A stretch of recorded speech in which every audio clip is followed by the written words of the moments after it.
ప్రభునందు ప్రియులకు క్రీస్తు యేసు వారి అతి పరిశుద్ధమైన నామములు శుభములు తెలియజేయుచున్నాం.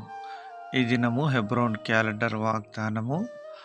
ఆయన తనకు ప్రతిష్ఠిత జనముగా నిన్ను స్థాపించును. ద్వితీయోపదేశకాండం 28వ అధ్యాయము 9వ వచనములో దేవుడు ఈ మాటలు తెలియజేస్తున్నాడు. ప్రియమైనటువంటి దేవుని ప్రజలారా, ద్వితీయోపదేశకాండం 28వ అధ్యాయంలో మొదటి 14 వచనాల్లో దేవుడు తన ప్రజల కొరకు నిర్దేశించిన ఆశీర్వాదముల గురించి రాసబడుతూ వచ్చింది. మిగతా వచనాలన్నీ కూడా దరిదాపు మనం గమనించినట్లయినా 68 వచనాలు శాపములతో కూడినట్లుగా మనం చూడగలుగుతున్నాం. ఈ విధంగా దేవుని మాట విన్నప్పుడు మొదటి 14 వచనాల్లో ఉన్నటువంటి ఆశీర్వాదాలు మనం పొందుకునే వారంగా ఉంటాం.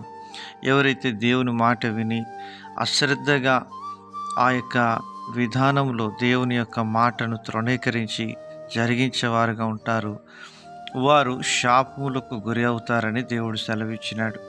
కనుక మన యొక్క ఆధ్యాత్మిక జీవితంలో యెహోవా ఆజ్ఞలను అనుసరించి ఆయన మార్గంలో నడుచుకుని ఎడల నీవు ఆయనకు ప్రతిష్ఠిత జనముగా ఉంటావని దేవుడు మాట్లాడుతున్నాడు. ప్రియమైనటువంటి దేవుని ప్రజలారా, మనము దేవుని కొరకు ప్రతిష్ఠించబడినటువంటి ప్రజగా ఉండాలనేది దేవుని యొక్క సంకల్పమై ఉంటున్నది.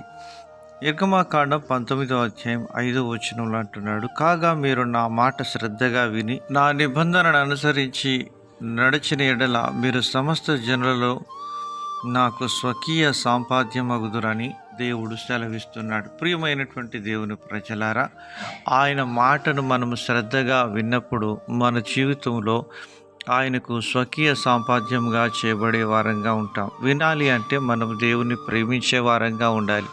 దేవుని ఎప్పుడైతే మనం ప్రేమించే వారంగా ఉంటామో మన యొక్క ఆధ్యాత్మిక జీవితంలో ఆయన మాటను వినే వారంగా ఉంటాం. ప్రియమైనటువంటి దేవుని ప్రజలారా, దేవుణ్ణి మనం ప్రేమించాలి అంటే ఆయన ఎవరో మనము రుచి చూచి తెలుసుకునేటువంటి వారంగా ఉండాలి. మన పితరుడైనటువంటి దావీదు దేవుని యొక్క మాటను వింటూ వచ్చినాడు. తన జీవితంలో దేవుని చిత్తాన్ని జరిగిస్తూ వచ్చినాడు కనుక దేవుడు తనను స్వకీయ సంపాద్యంగా ఏర్పాటు చేసుకుని వాడుగా ఉంటున్నాడు. అలాగున దేవుని యొక్క మాటను దావీదు ఎంతో చక్కగా వింటూ వచ్చినాడు కనుక తనను దేవుడు సౌలు తదనంతరం రాజుగా స్థిరపరుస్తూ వచ్చినాడు. బలులు అర్పించుట కంటే ఆజ్ఞను గైకొనుటయు, పొట్టేలు క్రొవ్వును అర్పించుట కంటే మాట వినుటయు శ్రేష్టమని దేవుని వాక్యం సెలవిస్తుంది.